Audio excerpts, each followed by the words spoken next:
Hey there, it's Carla Lynn Hall from InternetFamousVIP.com, and I teach people how to make online courses. How are you? Hello everyone. It's May is for Marketing, and today is May 3, and already so much is going on. And May is for Marketing is when I like to create a whole bunch of live stream marketing stuff and help you sell your online course. Because last month in my Internet Famous VIP group, that last month was Amazing April. Amazing April is when we create courses. So now this month, May is for Marketing, we are talking about how to sell them. Okay, so May is for Marketing. So today's topic, May is also for Mayochella.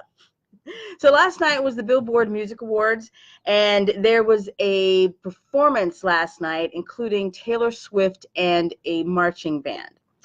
And since people are still raving about Beyonce's performance at Coachella last year, it's still fresh in people's minds. So where they had been nicknaming Coachella as Beychella, well, Taylor Swift's performance last night has already been nicknamed Mayochella. So I'm sure Beyonce fans and Taylor Swift fans are kind of at odds at the moment. But ooh, the shade of it all. But it's one of my favorite topics is to rant about copycats and online business. I think this is like a perfect time for me to do one of my little business analogies. So, but first, I want to talk about where I was last night because I didn't see the Billboard Awards. So just for full disclosure, but it didn't matter because it was all online and I didn't have to be there live in order to see what I saw. But where I was instead was at the movie theater. I saw the documentary with the Aretha Franklin documentary, Amazing Grace. Wow, that's where I was last night, and I'm so glad that I was there. And it's beautiful in its simplicity. It's just Aretha Franklin singing with Reverend James Cleveland and the Southern California Community Choir, and they performed at a church. It was the New Temple Missionary Baptist Church, and it was in 1972. Now, this movie was originally directed by Sidney Pollack, the great director Sidney Pollack, but because of whatever issues, there were some kind of technical issues, and the movie never happened. However, Spike Lee and I imagine other producers have come together and made this movie possible, and it's just so gorgeous. And keep in mind that she had already won Grammys by the time that she had made this performance. And it was just her over 2 nights, and it was just music. It was gospel. If you love music, if you love gospel music, please go see that. Go see it. It has a limited showing, so it was just awesome. Whew! So anyway, so last night, sometime I get a text with this performance. So someone sends me a text with this performance by Taylor Swift, and I must be half asleep because I just remember thinking, like, didn't Beyonce do this? And I must have conked out and I didn't really think about it. But then I saw this article on CNN this morning, and it was titled "About Last Night's Taylor Swift Performance" or something like that. And it was just kind of funny, and I was like, oh, great, I wanted to read about this. So now that I'm fully awake, I was able to check out this article and add my 2 cents to this whole this whole thing. So while this article on CNN it compared Taylor Swift's performance with Beyonce's, it also revealed that Taylor Swift had actually performed with a marching band in 2009. So that actually means that Taylor did it before Beyonce. However, the article also tells you that another performance happened with a pop star, and that was with Prince in 2007. He performed with the Florida A&M University Marching 100 at the Super Bowl halftime show, and it's still considered as one of the best halftime show performances ever.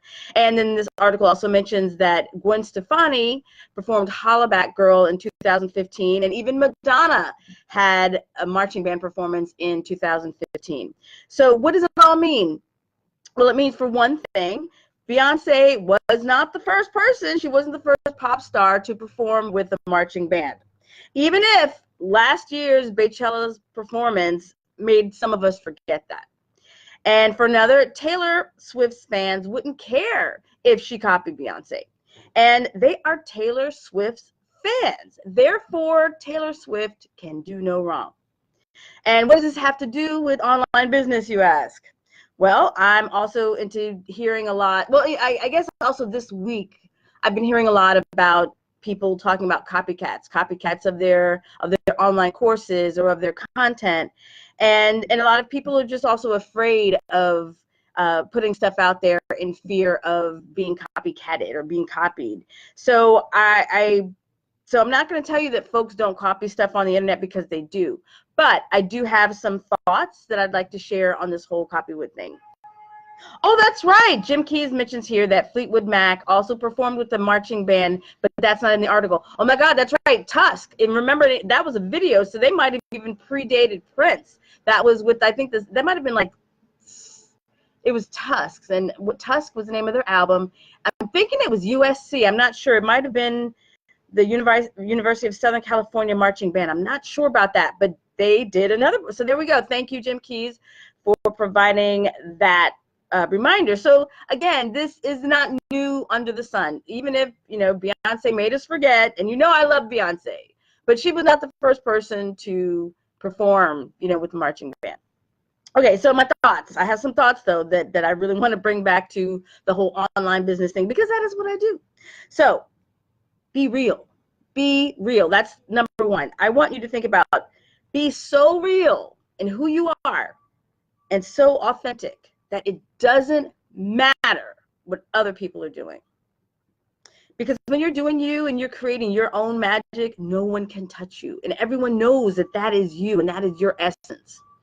And that is also when you attract your tribe to you. That is when you get that community, those engaged fans, because you were just being you. When you're being you, people will, people who resonate with your energy will be attracted to you.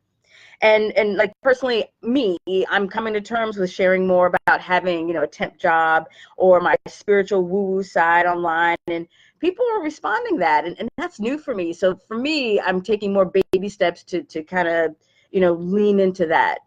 Oh, I have a little note here. So it was USC 1979. That is the year that that Fleetwood Mac performed with a marching band. So there you go. They're actually even older than that. They probably didn't mention Fleetwood Mac because they're probably thinking that they're probably thinking that they're so old that those of us who remember Fleetwood Mac wouldn't know anything about Beyonce and Taylor Swift. I don't know. I suppose that would be boomers. There you go. Generation X, millennial. It's a thing. Marching bands are a thing, people. It's not original. All right. So as I was saying, be so real. Be so real and so authentic in who you are that it doesn't matter what anyone else is doing. Next one. Run your own race. Run your own race. Now, I want you to think about this. I doubt that Beyonce is even thinking about Taylor Swift's performance last night. I really doubt it. And not only did Beyonce kill it at Coachella last year, she dropped a surprise CD and concert documentary 2 weeks ago on the anniversary of Beychella.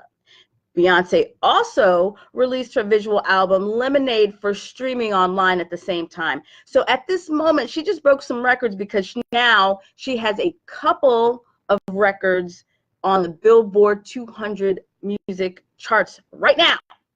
So she's not thinking about what happened last night. Whatever she was thinking about, whatever Beyonce was thinking about when she was creating last year's performance, she had a bigger plan.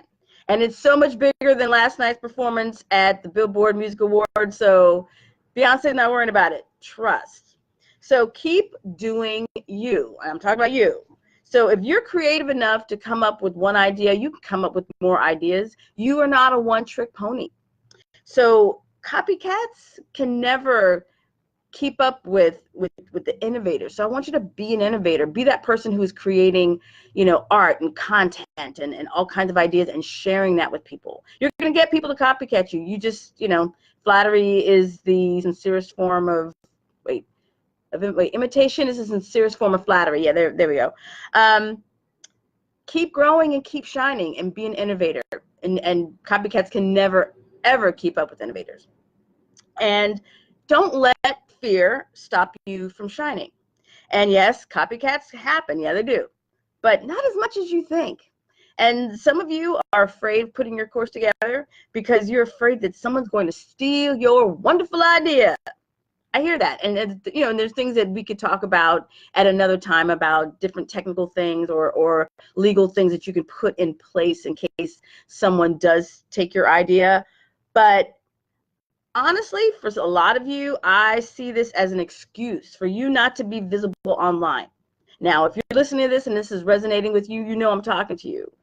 So if you don't put it out there, no one's going to see it at all. So people copying you, that's the risk you're going to take. And if people are copying it, it also means that you're doing something right. So you're just going to have to deal with that, but that is life. And next, know who you are, but also who you are not. Unfortunately, this isn't the first time that Taylor Swift has been accused of being derivative. So that's why it's important for you to dig into your own story, your own personal story, your history, your culture, and enhance that.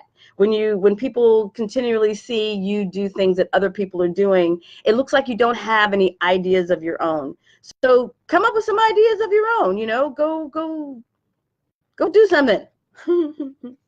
But you still have to keep an eye. So that's the other one. Next, keep an eye on what's going on in your niche, so you know what's popular, but also how you set yourself apart from the pack. So if you know that people are doing certain things, if you know that marching bands were hot with this other person, I think you might not want to do that. You might want to do something else because you want to set yourself apart. So understand who your target market is and understand who else is out there offering things to them. And don't live in a vacuum. Like, don't just think like, oh, I'm just going to do whatever it is that I'm doing and I'm not going to pay attention to what's going on out there. Know what those offerings are out there and understand how yours is different. Also, next, when you find your true fans, they will love what you're doing. Now, pop music fans, including those who listen to Taylor Swift, they all know that Beyonce performed with the marching band last year. But the folks who love Taylor Swift, they don't love her any less. Do you understand? They love Taylor Swift, period. When Taylor covered Earth, Wind & Fire's song September last year, many of her fans were hearing this song for the very first time, and they loved it. Now, and that's also because they love Taylor Swift. And so let them have their musical genius, and I'll have mine. Live and let live. A lot of people lost their minds when Taylor released when she released Earth, Wind & Fire September. But at least you have to give a shout out for the people who wrote the song, because they're getting all the benefit, and good for them. So hey, a whole new audience heard this song for the first time because of Taylor Swift. Whatever. They have their musical genius, we have ours. So the lesson here is for you to also build an engaged audience of your own. And they'll be interested in hearing from you and whatever it is that you're offering. So you still have to be you and you have to do whatever it is that you're doing.